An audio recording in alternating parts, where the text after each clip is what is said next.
Instituto de Biologia é uma das 3 primeiras unidades de ensino, pesquisa e extensão criadas na Unicamp. No ano de 2012, o Instituto comemora 45 anos de formação de alunos e de contribuição com a evolução do conhecimento científico, através da realização de pesquisa de ponta. A ideia de combinar lentes para aumentar o tamanho dos objetos teve início no século XVI.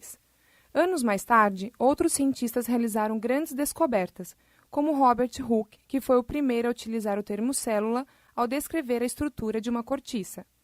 Desde então, diversos cientistas tentam aprimorar o microscópio para observar novos universos. E o Instituto de Biologia se insere nessa história, com a aquisição continuada de modernos equipamentos. Na Unicamp, o professor Vidal acompanhou a evolução da microscopia óptica desde 1957. Em 58 é que eu comecei a dar aulas e tudo, então foi em 59 que eu pedi um microscópio de polarização. Porque eu fui justamente na ex-faculdade de odontologia, que ficava na Rua Três Rios, para usar o pequeno microscópio que eles tinham para iniciar as coisas. Aí começou até uma brincadeira, né? O Vidal está ficando lelé, ele quer ver molécula no microscópio. E o trabalho foi o primeiro trabalho feito por brasileiro nesse terreno, com um aspecto alto didatismo na história. A maior evolução que aconteceu foi no pensamento, nos mecanismos de formação de conceito em busca de instrumentar o trabalho de quem faz microscopia. Havia necessidade de se obter instrumentos que oferecessem aumento maior. Mas já existia uma tecnologia, né, para que se fizesse um microscópio eletrônico. Embora a capacidade de ampliação tenha evoluído, as imagens observadas eram de baixa qualidade, e nem sempre era possível fazer a distinção entre 2 pontos próximos. A partir disso, iniciou-se uma corrida tecnológica para a melhoria do poder de resolução, possibilitando o advento da microscopia eletrônica. Dentre todos os pesquisadores do Instituto, a professora Heide acompanhou grande parte da história do Laboratório de Microscopia Eletrônica. Eu cheguei em 1975. O microscópio eletrônico já existia. Ele estava instalado naqueles prédios perto da reitoria, onde começou realmente o Instituto de Biologia, mas não cheguei a ver. Eu sei, me falaram que veio desde 1972. Então, na época, era um microscópio bem aceito. Quando ele foi desativado aqui, ele estava muito defasado eletronicamente. Ele tinha válvulas, se você pode imaginar. Então, realmente, o funcionamento dele estava tão antigo que não deu mais para mantê-lo funcionando. Ele parou de funcionar por volta dos 1994, 5, por aí. Ele estava funcionando muito mal. A gente começou a fazer migração para outros microscópios para poder trabalhar.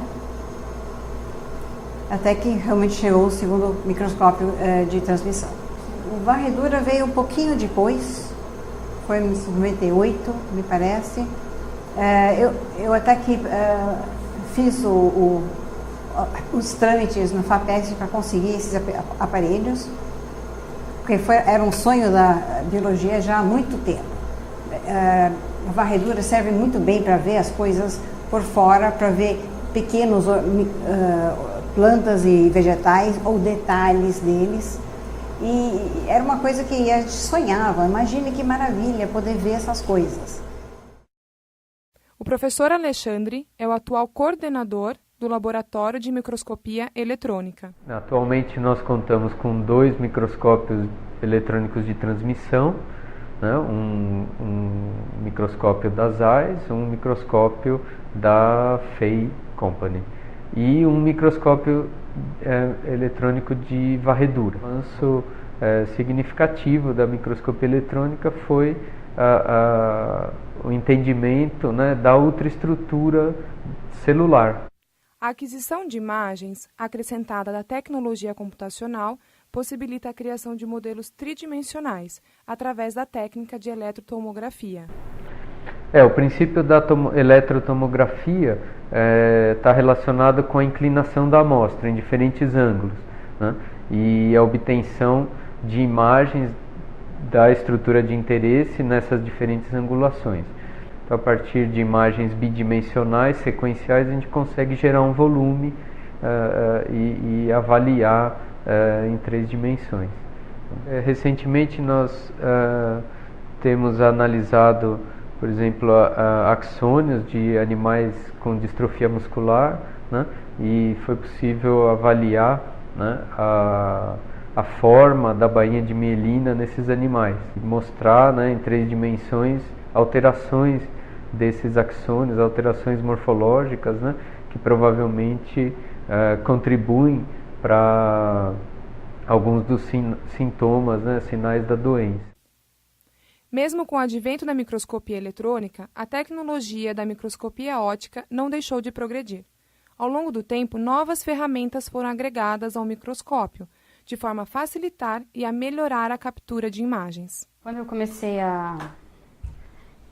na década de 90, que eu comecei a trabalhar com microscopia, era muito difícil todo mundo ter fotomicroscópio no laboratório. Antigamente, na botânica, o que a gente fazia, né? Antes mesmo de a gente, como era muito caro fotografia, o que a gente fazia? A gente tinha câmeras que chamávamos câmeras claras, que você desenhava a lâmina. Você não faz nem ideia de como é fazer um desenho de uma lâmina, que a gente fazia por pedaços. A gente ficava com um desenho desse tamanho, que depois você ia fazendo xerox para reduzir e ficar num tamanho que coubesse numa prancha, né?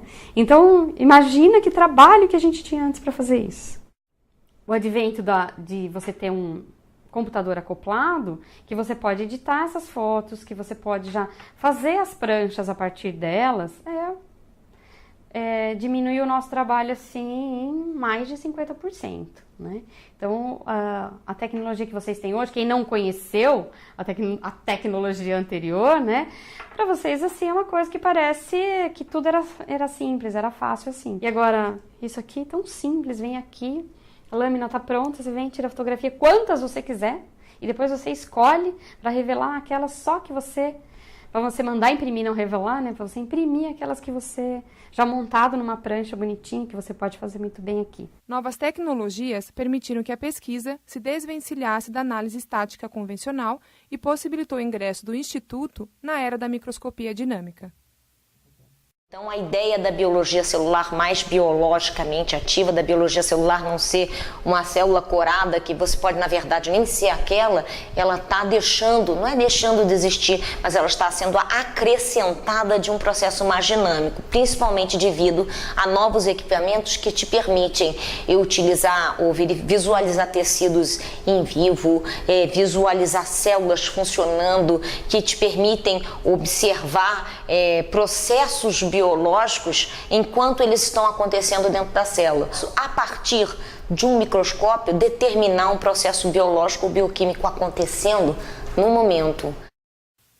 No campo de pesquisa do professor Fábio, o microscópio intravital permitiu novas descobertas a respeito da movimentação dos parasitas causadores de malária. Então, durante muito tempo, quando a gente coletava a forma esporozoíta, que é a forma do plasmódio que sai do mosquito na hora de infectar uma pessoa, e observava essa forma de utensílio neflagelo, ou seja, a priori não tem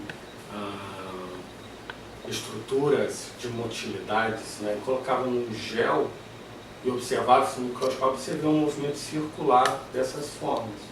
Nós, cientistas, não entendíamos o porquê desse movimento circular. Com essa nova técnica de microscopia intravital, alguns colegas meus franceses conseguiram, então, ver o caminho que o parasita faz no momento da picada no mosquito. E o que eles observaram, que mudou de fato todo o ciclo da malária, é que esse parasita, na verdade, ele não tem um movimento circular, ele tem um movimento em saca-rolha. De fato, o parasita é altamente móvel, ele consegue infectar células, ele consegue entrar dentro de vasos e tem um movimento com um ganho energético muito potente.